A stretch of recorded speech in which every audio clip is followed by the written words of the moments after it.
These sandals are unsafe to use for swinging axes. It's time to dispose of them.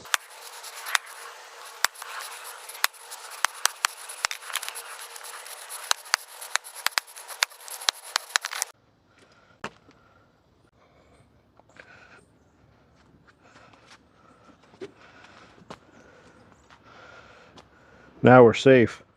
I got some axes I haven't swung in a while. Thought I'd give them a go. We got a Connecticut pattern, really worn and stubby Connecticut pattern. It's a Collins. We got a Kentucky pattern that's hung a little bit high on a pin oak handle. And then we got probably one of my favorite users for a real long time. Those axes, this one is about 3 pounds, 2 ounces. This axe is probably a little over 3.5. And then this axe is 3.25. This was my favorite user for a long time. I found it on a house axe handle, so it was on an 18-inch handle.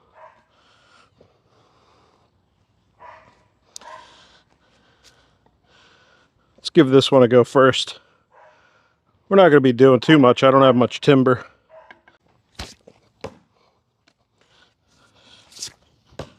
Whoops, miss.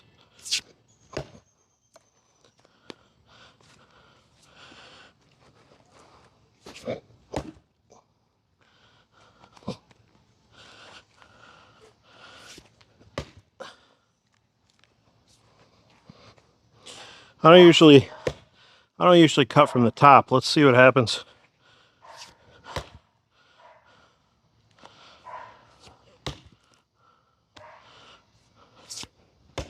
I can just tell this is much less efficient. Whoops, that was just a miss though. But this way, it's definitely safer because you're aiming right into the ground.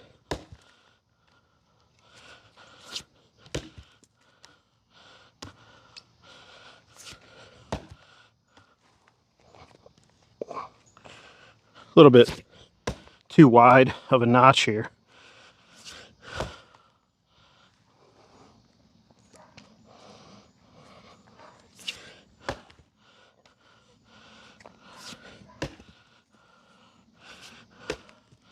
All right, let's switch. Now, one reason why I don't use those two axes a lot is because the handle's a little too long. This feels better. This is about a 28, I think. Those are 31 to 32.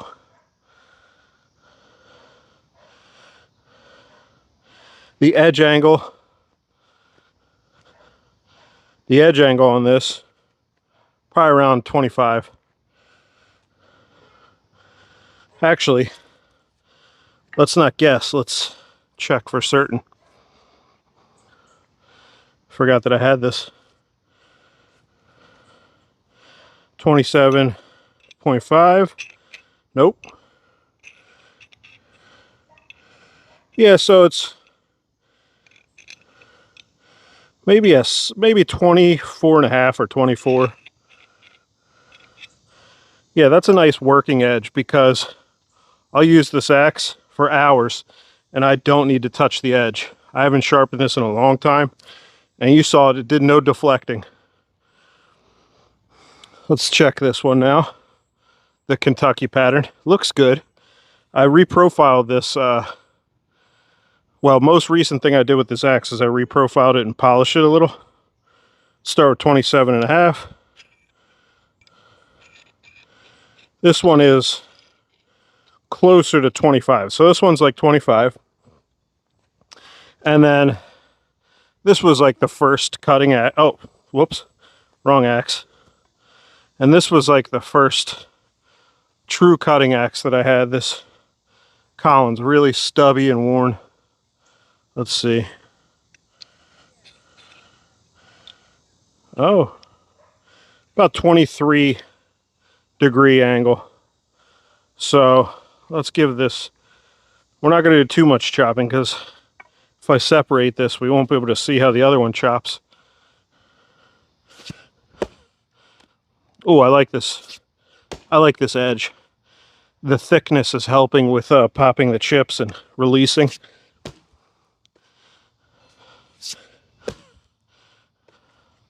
That was a big miss.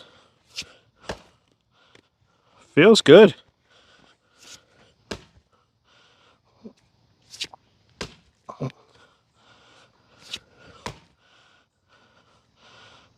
Pretty out of practice.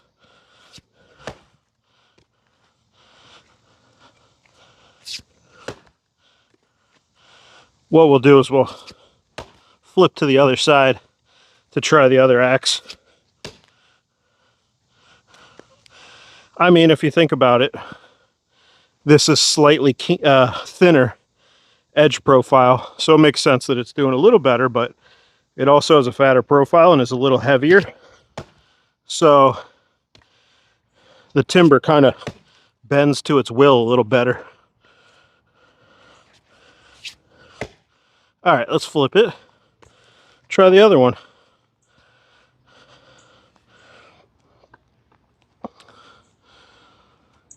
While it has the thinnest bit, the thinnest primary bevel, it's also the stubbiest axe. Very short. So that means it's pretty good at popping chips, but it's not going to be good at like felling. And it has a long handle, so I've been kind of avoiding those.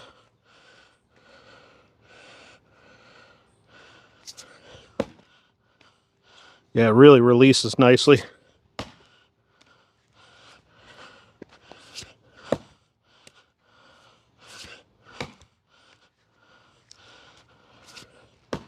Whoops. I wish I had more timber to play with too.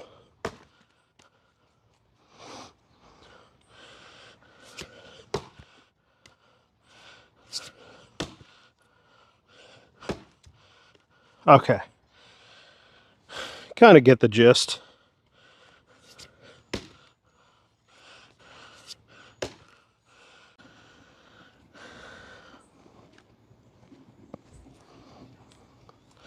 This is the Kentucky pattern. That's a pretty nice profile. That's an all-round axe. I mean, it's not quite as thick as you'd want a splitter, but this could do a little splitting. Some light to medium light splitting. Here's the really pretty two-piece. Actually, they're both two-piece axes. Check this out. These are both two pieces. You can see where the patina is different. See, that's where the hardened steel insert was added. You can see it on this one a little too, with the different color. But this is the Connecticut pattern. Let's see that. It's not a terrible profile, if I remember. Yeah, that's pretty nice.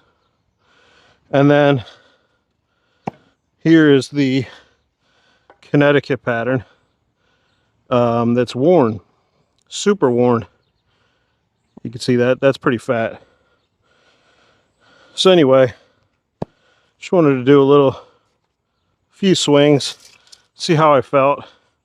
It's hot outside. I don't have much timber. So sorry I couldn't do too much, but here's the handles. This is the only nice handle. This handle I reshaped a little, but I could do a better job swell wise. I mean, I reshaped both of them, but this is pretty poor. This handle is pretty poorly reshaped. Early reshape there. I just wanted to point out, you can see there's a little bit of rust on this. This was in a flood. Check out the wedge. That's what happens to red oak. It really gets dark when it gets wet like that, and it interacts with metal.